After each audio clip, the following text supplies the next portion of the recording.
In the winter of 1942, in a hospital bed on the southern coast of Japan, a one-eyed fighter pilot read a letter from the front. He read it once, he read it again. Then he spoke 5 words to the empty room.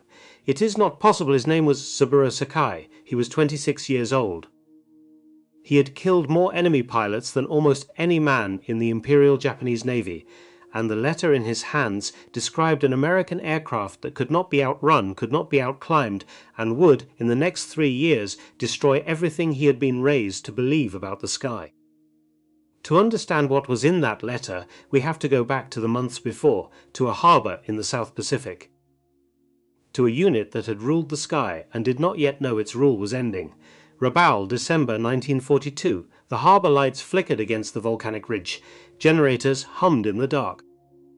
Ground crews pushed Zero fighters into revetments, the metal of their wings still warm from the day's last patrol. Inside the squadron tent of the 251st Air Group, a young pilot signed a letter home.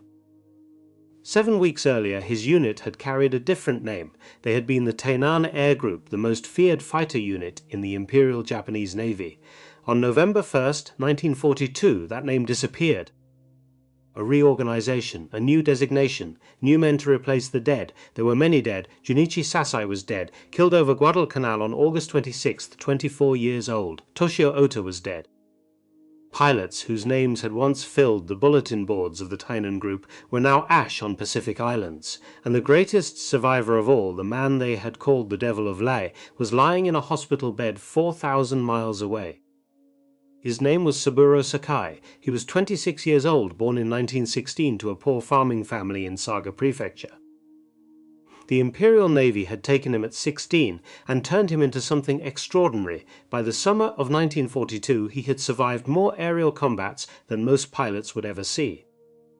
He had flown over China, over the Philippines, over Java. He had killed, and he had been spared, and he had begun to believe he could not die.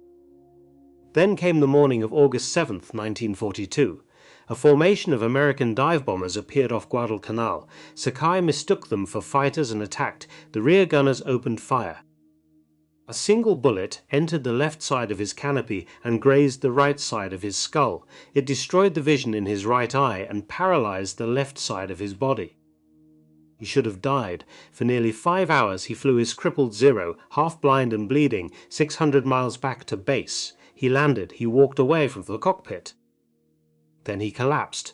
Now he was at Yokosuka Naval Hospital on the southern coast of Honshu, learning to see the world with one eye. Outside his window, December rain fell on a country that still believed it was winning. In his hands he held a letter from the front.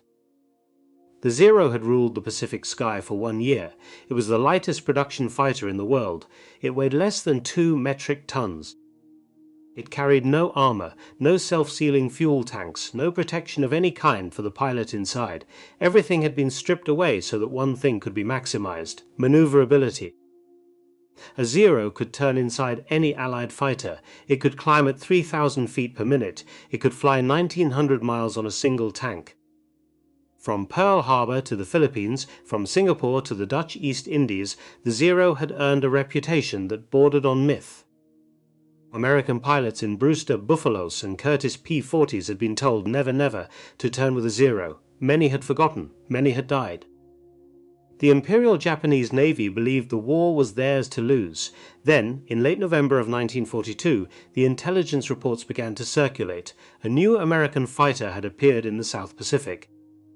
Twin-engined, twin-tailed, heavy armament concentrated in the nose. The reports were dismissed. Twin-engine fighters had failed everywhere they had been tried. The German Bf-110 had been slaughtered over Britain. The concept was discredited. The Zero pilots laughed. They would not laugh for long. To understand what was coming, you have to go back 5 years, February 1937. The United States Army Air Corps issues Specification X-608, a requirement for a long-range interceptor. The aircraft must climb to 20,000 feet in 6 minutes. It must reach 400 miles per hour at altitude. No fighter in the world can do this. At the Lockheed Aircraft Company in Burbank, California, a 27-year-old engineer named Clarence Johnson begins to sketch. They called him Kelly. He was the son of Swedish immigrants, short and stocky, with a mind that did not tolerate fools. He had graduated from the University of Michigan in 1932, walked into Lockheed, and never left. By 1937, he was their chief research engineer. The team he led would one day be called the Skunk Works. It would produce the U-2 spy plane, the SR-71, the F-117 stealth fighter, but that was decades away. For now, Johnson and his men sat at drafting tables and tried to solve an impossible problem. A single-engine fighter could not meet the specification. The horsepower did not exist. Johnson tried more than 30 configurations. Engines in pods, engines buried in the fuselage, pushers and tractors and everything in between. Finally, he settled on something no one had ever built. 2 engines, 2 booms, a central pod for the pilot and the guns, a single horizontal stabilizer connecting the tails. The XB-38 first flew on January 27, 1939, from March Field in California. Test pilot Lieutenant Benjamin Kelsey took it into the sky. The aircraft was unlike anything he had ever touched. 2 Allison V1710 engines, each fitted with a General Electric turbo supercharger that held its power deep into the thin air above 20,000 feet. 2 weeks later, on February 11, 1939, Kelsey attempted a record-setting transcontinental flight from California to New York. The aircraft crossed the country in 7 hours and 2 minutes. Then, on final approach to Mitchell Field on Long Island, the engines lost power. The prototype crashed onto a golf course. Kelsey survived. The aircraft was destroyed. The Army ordered production anyway. But the Lightning was not finished proving how difficult it would be to tame. In 1941, test pilots discovered something terrifying. At high speeds in a dive, beyond 500 miles per hour, the airflow over the wings approached the speed of sound. The controls locked, the nose tucked under. The aircraft would not pull out. They called it compressibility. They did not yet understand it. Several pilots died trying. By 1942, the P-38 had a reputation. It was fast. It was beautiful. It was a killer of its own pilots. In Europe, the 8th Air Force tried it and rejected it. The cockpit heating system was inadequate. Pilots froze at altitude over Germany. Engine reliability problems plagued the early variants. The bomber crews wanted Thunderbolts. They wanted Mustangs. They did not want this temperamental twin-engined monster that broke its own pilots' bodies and refused to keep them warm. The P-38 program was in trouble, and here is the first twist of this story. The aircraft that would shatter Japanese air power in the Pacific was in late 1942, an aircraft the United States Army Air Forces was beginning to consider a failure. It might have been cancelled. It would have been cancelled, perhaps, if not for one man. His name was George Kenney. He was 53 years old, a veteran fighter pilot from the First World War, a hard-edged Irish-American out of Brookline, Massachusetts, who did not care what Washington thought. In August of 1942, General Douglas MacArthur made him commander of the 5th Air Force in the Southwest Pacific. Kenney inherited a disaster. His pilots were flying tired P-39 Airacobras and P-40 Warhawks against Zeros. They were losing. The geography of New Guinea, with its 16,000-foot mountains and its endless stretches of open water, demanded range and altitude that no American fighter then in theater possessed. Kenney wanted P-38s. Washington said no. Europe came first. Kenney went around Washington. Through personal relationships, through MacArthur's political weight, through sheer bureaucratic stubbornness, he secured a single squadron's worth of Lightnings. They arrived in Australia in late summer 1942. They were tested, modified, their problems patched, not solved. By November they were ready. The unit chosen to be the first into sustained combat was the 39th Fighter Squadron of the 35th Fighter Group, operating out of the airstrips around Port Moresby. They had been flying P-39s. They had been losing. Among the young pilots receiving their new aircraft was a quiet farm boy from Poplar, Wisconsin. He was 22 years old. He had grown up the eldest of 9 children. He had learned to fly to escape the silence of his father's failing farm. He spoke when spoken to, and seldom otherwise. His name was Richard Ira Bong. In 2 years, he would become the highest-scoring fighter ace in the history of the United States Army Air Forces. He did not know that yet. On the afternoon of December 27, 1942, he climbed into a P-38F for the first time in real combat. The morning had been quiet. Japanese intelligence at Rabaul had assessed the day's American activity as routine. Zeros and Val dive bombers rose to strike Allied positions near Buna. They flew in their familiar three-plane formations, their pilots veterans of the China War. They did not know that the Americans had brought something new. The P-38s came down from above. They did not turn. They did not engage in the traditional dogfight the Japanese had trained for since before the war. They dove. They fired their concentrated nose armament, 4 heavy machine guns and a 20mm cannon, all firing along a single line. They climbed away faster than the Zeros could follow. In a single pass, Lieutenant Richard Bong claimed 2 enemy aircraft, a Zero and a Val, his first 2 victories. By the end of the engagement, the 39th Fighter Squadron had been credited with multiple kills. The Lightnings returned home. 6,000 miles to the north, in a Yokosuka hospital bed, Saburo Sakai received the news several weeks later. The letter came from a friend still flying out of Rabaul. The handwriting was familiar. The words were not. The friend wrote of an American aircraft with 2 engines and 2 tails. He wrote that it climbed faster than the Zero. He wrote that it dove without limit. He wrote that the men of the old Tainan group, the men who remained, were beginning to be afraid. Sakai read the letter twice. He set it down on the white hospital sheet. He looked out the window at the falling rain, and he remembered in that quiet moment what he had said aloud to no one. The 5 words he had not believed when he first read them. The 5 words he was beginning, slowly, to believe now. Outside, December turned toward January. The war was about to enter a new mathematics. The age of the Zero, the age of the lone warrior in his lightweight machine, the age of Bushido in the sky, was already ending. The men who flew the Zero did not know it yet, but the letters were beginning to arrive, and the letters were telling the truth. The year was 1943. Somewhere in the jungles of New Guinea, the rains came at 3 in the afternoon and lasted into the night. Crews worked under tarpaulins. Mechanics repaired Allison engines by lantern light. The P-38 squadrons of the 5th Air Force had begun something the Imperial Japanese Navy had never imagined possible. They had begun winning. By February, the lessons had been written into the operations manuals. American pilots who had survived their first year against the Zero had learned a single inviolable rule. They had paid for it in blood, and they printed it in the front of every briefing folder.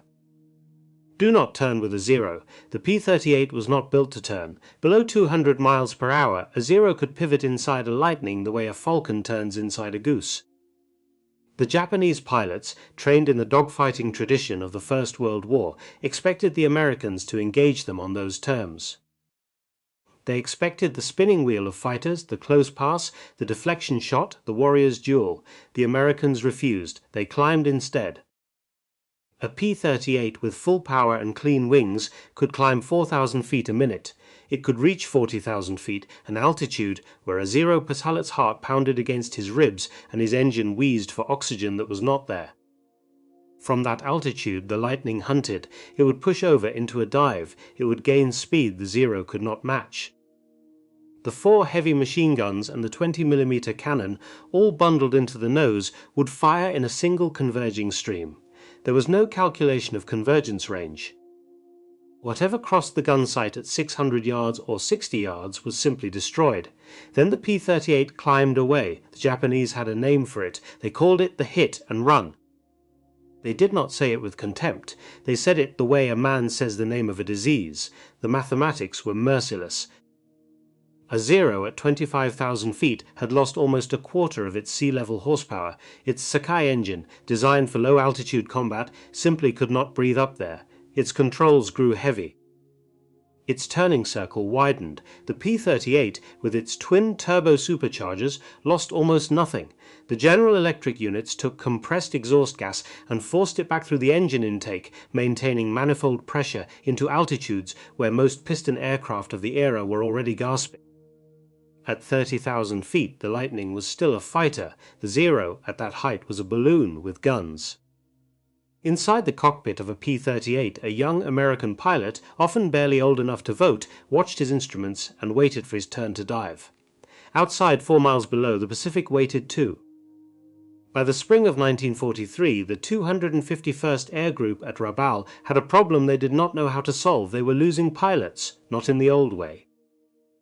Not in the storied dogfights of the China War, where a man might be killed but at least he could see the man who killed him, could fire back, could die with his hands on the stick.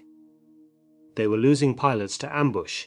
The P-38s came down from above. They fired. They climbed away. By the time the Japanese formations turned to engage, the Lightnings were already at 30,000 feet, distant dots in the upper sky, untouchable. And then, in that same spring, an order came down from headquarters that no one in the Japanese pilot community could have imagined. Avoid combat with the twin-engined American fighter when possible. The order was passed to the squadrons in classified bulletins. It was confirmed in tactical revisions through the chain of command. Engagement was only to be attempted from a position of overwhelming numerical superiority and superior altitude, otherwise disengage. For the men of the 251st Air Group, this was unthinkable. The Imperial Japanese Navy had been built on the doctrine of attack. Bushido did not contain the word retreat. The pilots who had flown over Pearl Harbor, who had massacred the British fighters over Singapore, who had ruled the sky from Mukden to Java, were now being told, in formal language, to run from a specific American aircraft. Some refused, some died refusing. The reports filtered back to the staff officers in Tokyo. Saburo Sakai, now released from the hospital and assigned as a flight instructor at the Omura Air Group on Kyushu, read the casualty lists when they reached him. He read the names of men he had trained, men who had been boys when he first met them. He folded the lists carefully and put them in a drawer. He did not speak of them. He did not need to. 8,000 miles east of Tokyo, in a windowless room on Oahu, 3 American naval intelligence officers were reading a Japanese radio message that should not have existed. The message had been intercepted on the morning of April 14, 1943. It was encoded in JN-25, the Imperial Japanese Navy's main operational cipher.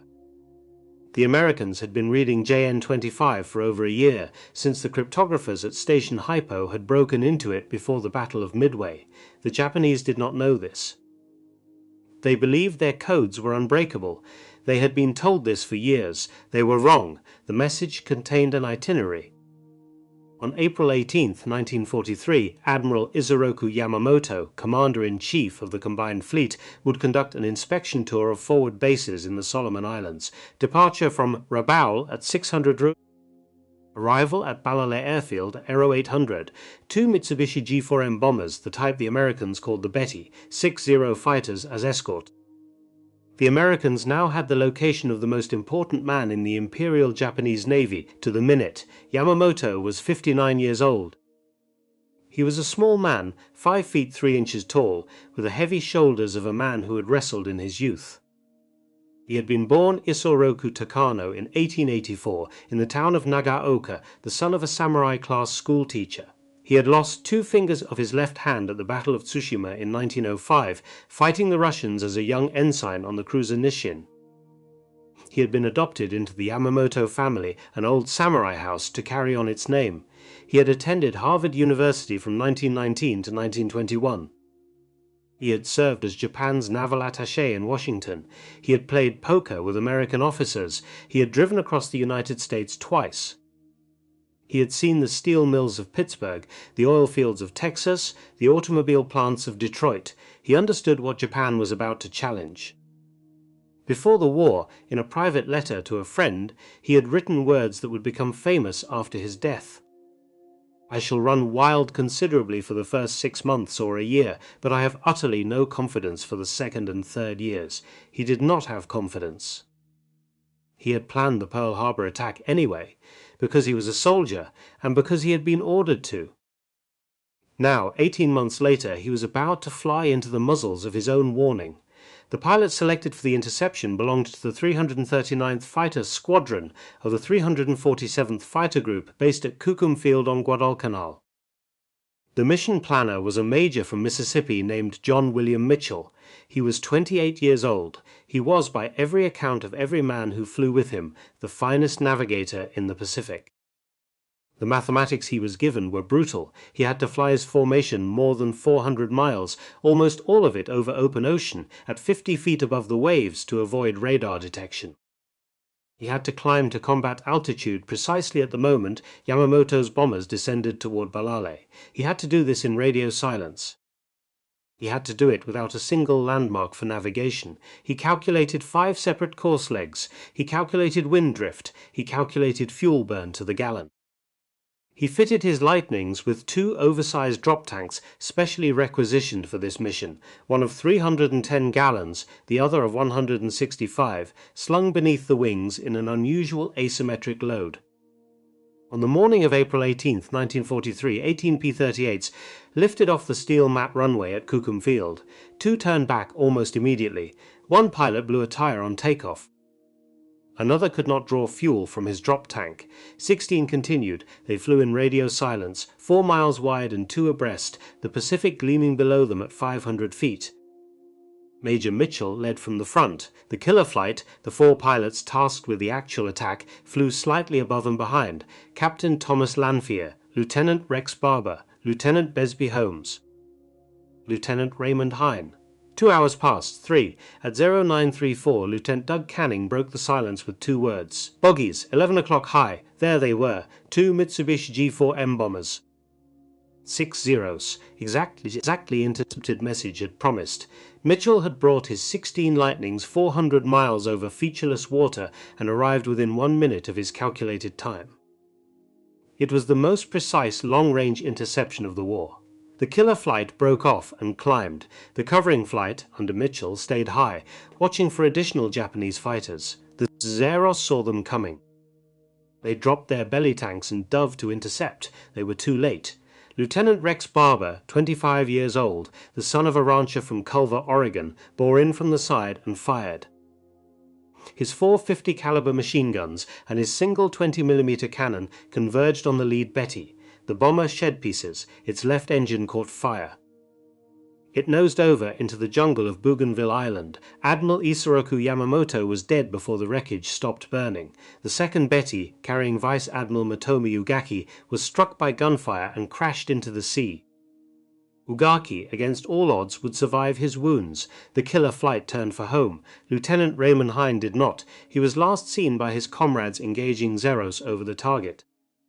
He never returned. No wreckage was ever found. He was 23 years old. The remaining Lightnings flew the 400 miles back across the Pacific in silence. Lieutenant Holmes, his engines damaged, diverted to the Russell Islands. The rest landed at Guadalcanal with fuel for 10 more minutes of flight, no more. They taxied to their revetments. Their engines ticked as they cooled. A war had been decided in the death of a single man by a mission that should not have been possible. When the pilots reported in, an argument began that would last for the rest of their lives. Captain Thomas Lanphier landed first. He climbed out of his cockpit. He announced, before any official debrief, that he had shot down Admiral Yamamoto's bomber. Rex Barber, the quiet rancher's son from Oregon, listened and said nothing for a long time. He had been the one who hit the lead Betty. He knew it. The flight pattern of the attack, the angle of approach, the position of the aircraft at the moment of the kill, all of it pointed to him. He believed it for the rest of his life. The Army Air Forces in 1943 awarded shared credit to both men, but Lanphier was a more public personality. He was the son of a famous Army aviator, raised in the world of military aviation. He had the easy command of language that Barber did not. In the years after the war, he wrote articles and gave interviews and built a public reputation as the man who killed Yamamoto. Barber went home to Oregon and raised cattle.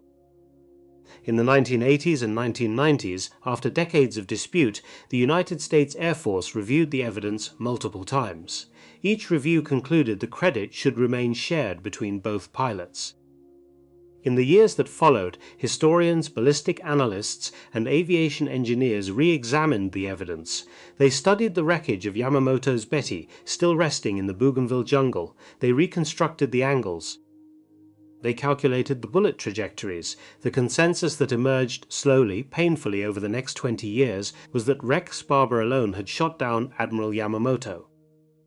Lanphier's bullets had likely struck the trailing Betty, the one Ugaki survived. Barber lived to see the historical consensus turn in his favor. He never spoke about it with bitterness.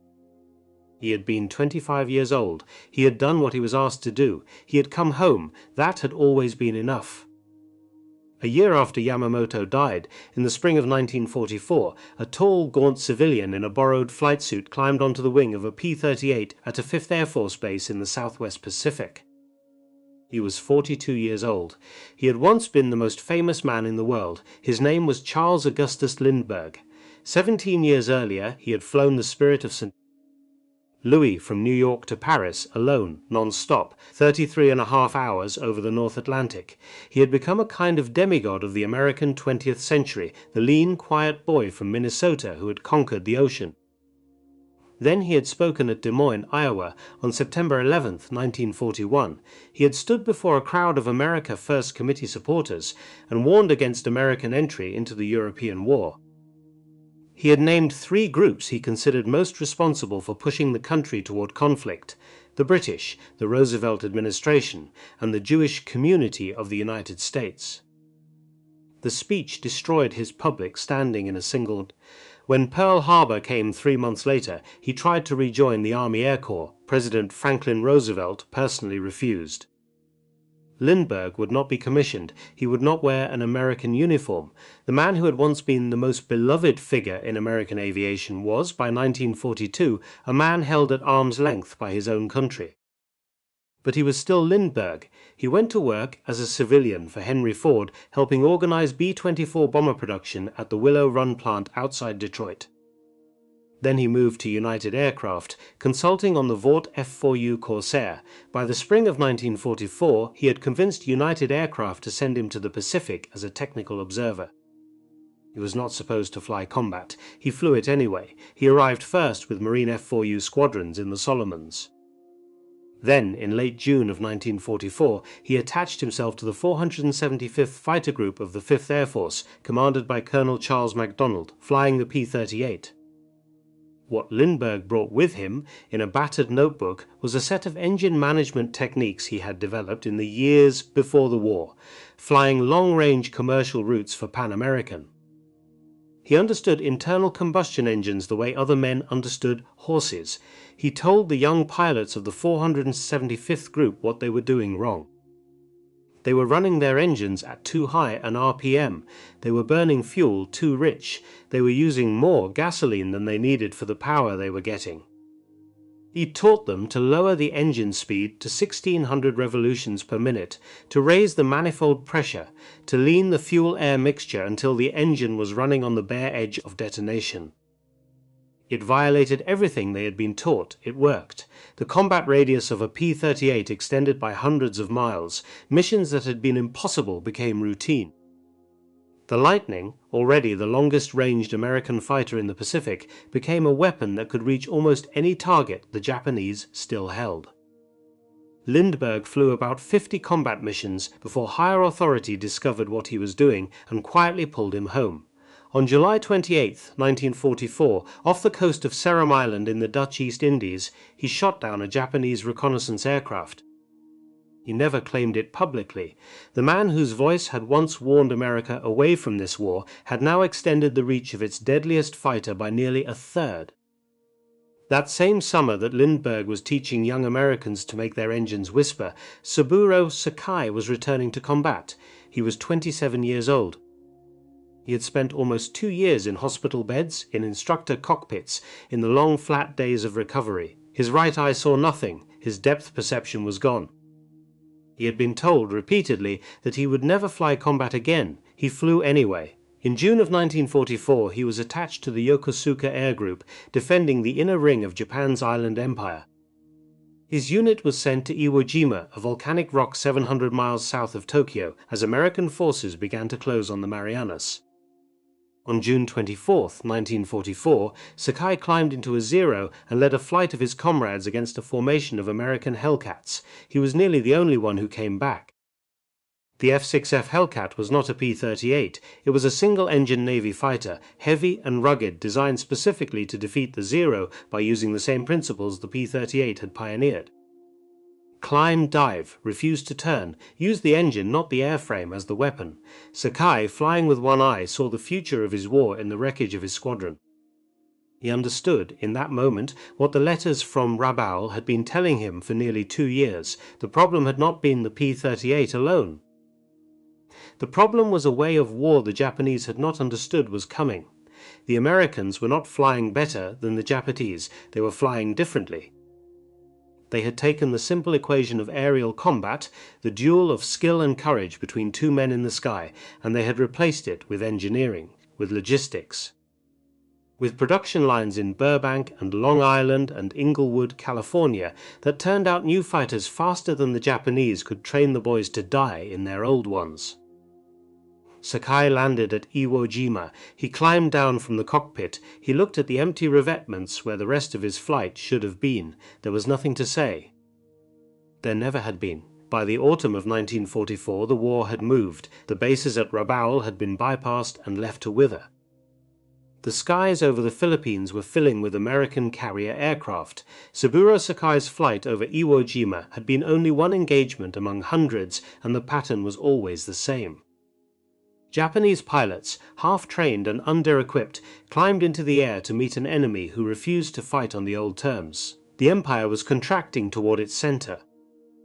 And in those final months, the men who had defined the Pacific Air War began, one by one, to die. Hiroyoshi Nishizawa was 24 years old. He had been born in Nagano Prefecture in 1920, the son of a working-class family. He was tall for a Japanese pilot of his era, gaunt, withdrawn, often sick. His comrades had called him the Devil. He had flown alongside Saburo Sakai with the old Tainan Air Group at Lai.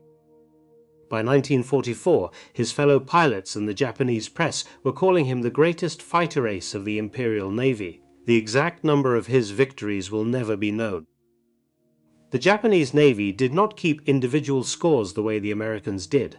The numbers attributed to Nishizawa, somewhere between 80 and 120, came from his own logbook and the testimony of those who flew with him. Whatever the true count, he had killed more enemy pilots than almost any man alive. He should have died in a Zero. He had been flying combat for 3 years. He had survived ambushes, ditchings, illness, and the slow decay of Japanese aviation around him. By all the calculations of war, his end should have come from the cockpit of a fighter, in the only kind of death his profession allowed. It did not. On October 26, 1944, Nishizawa was riding as a passenger. The day before, he had escorted a flight of kamikaze pilots from Mabalacat Air Base on Luzon to attack American ships off the Philippines.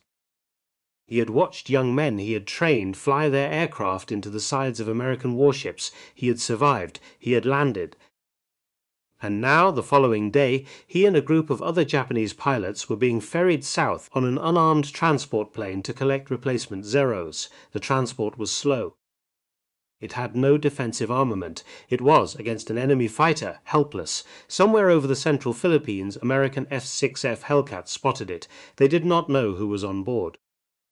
They did not need to. The transport was a target. They bored in, they fired, the aircraft caught fire and went down. There were no survivors. The man who had been the greatest fighter pilot in the Imperial Japanese Navy, the man Sakai had once called the finest natural pilot he had ever seen, died strapped into a passenger seat. His hands had nothing to do. His fighter, the Zero he had ridden through 3 years of war, was sitting empty in a revetment 400 miles away. The aircraft that killed him was not a P-38, but the war that killed him had been shaped by the P-38 and by every fighter the Americans had built behind it. By the time Nishizawa fell into the sea, there was no place in the sky above the Philippines where a Japanese pilot was safe, in any aircraft, on any mission, at any altitude. 11 weeks later, on the morning of January 7, 1945, Major Thomas Buchanan McGuire Jr. took off from Marston Strip, on the island of Mindoro in the Philippines. He was 24 years old.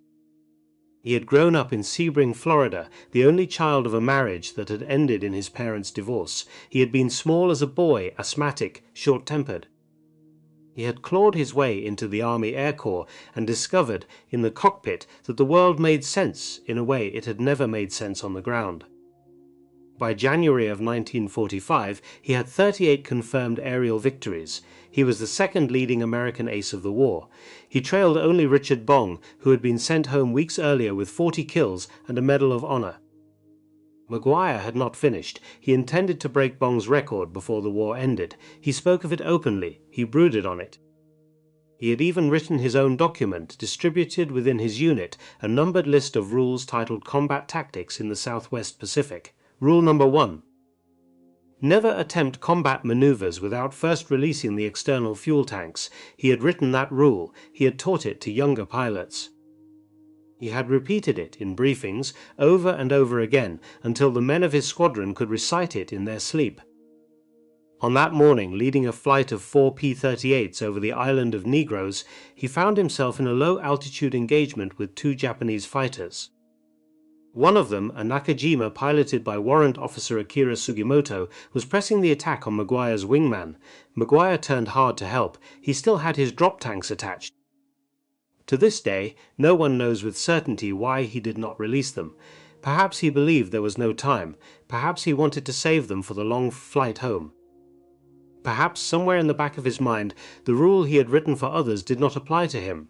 He turned hard at low speed, at low altitude. The P-38 stalled. It snap-rolled inverted. From 300 feet above the jungle, there was no room to recover. The aircraft struck the ground and exploded. Major Thomas McGuire was killed instantly. He was awarded the Medal of Honor posthumously. He had broken his own rule. He had paid the price he had warned his pilots not to pay.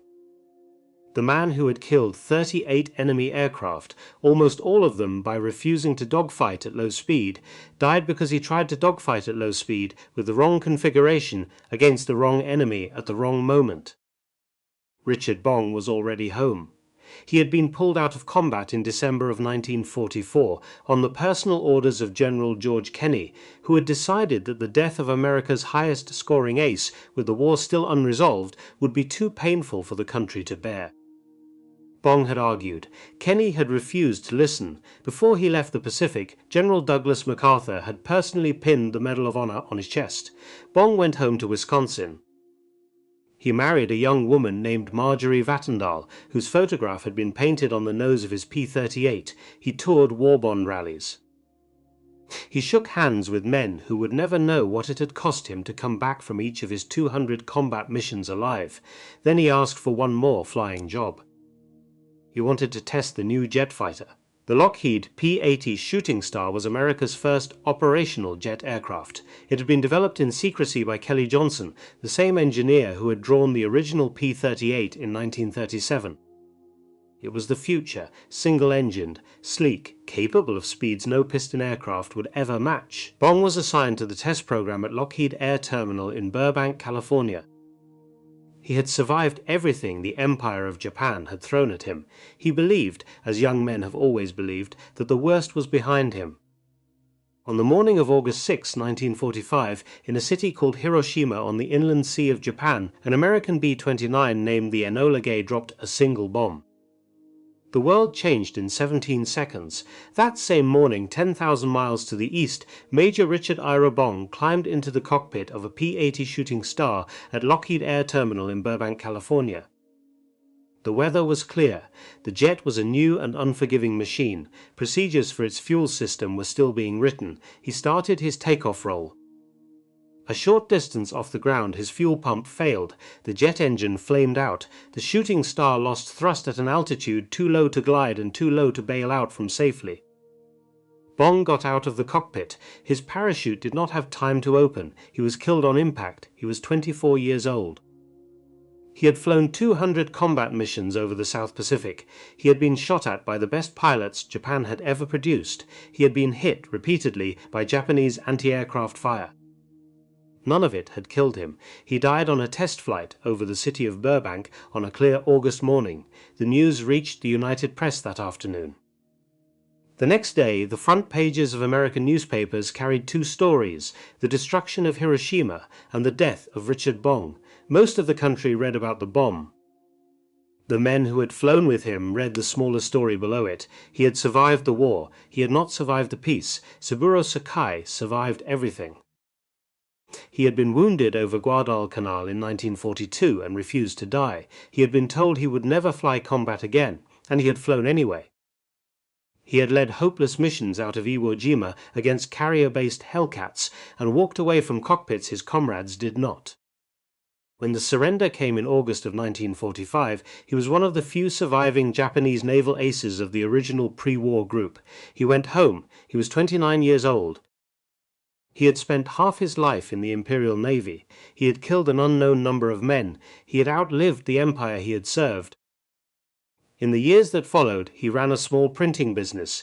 He raised a daughter. He met, late in life, with American pilots he had once tried to kill. He found that they were neither devils nor demons, only old men, like him, who had been sent young into a war they had not chosen.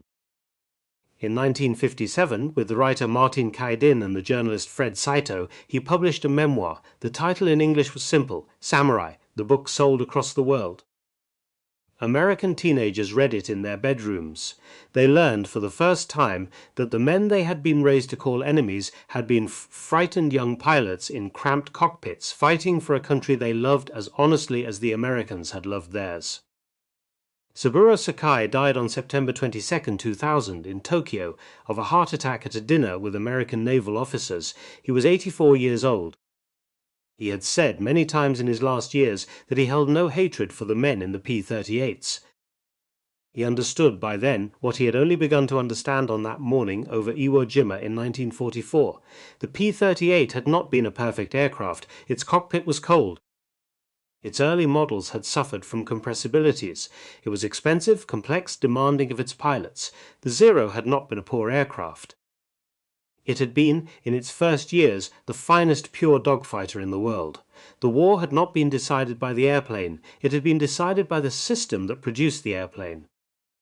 By the factories in Burbank that turned out a new P-38 faster than the Japanese could replace a single Zero. By the engineers who fixed each new problem before the pilots had finished discovering it. By the training programs that brought young Americans into combat with 400 hours of flight time, while young Japanese arrived with 80. The Japanese pilots had been shocked in those first encounters over Guadalcanal and New Guinea that they could not outrun or outclimb the P-38.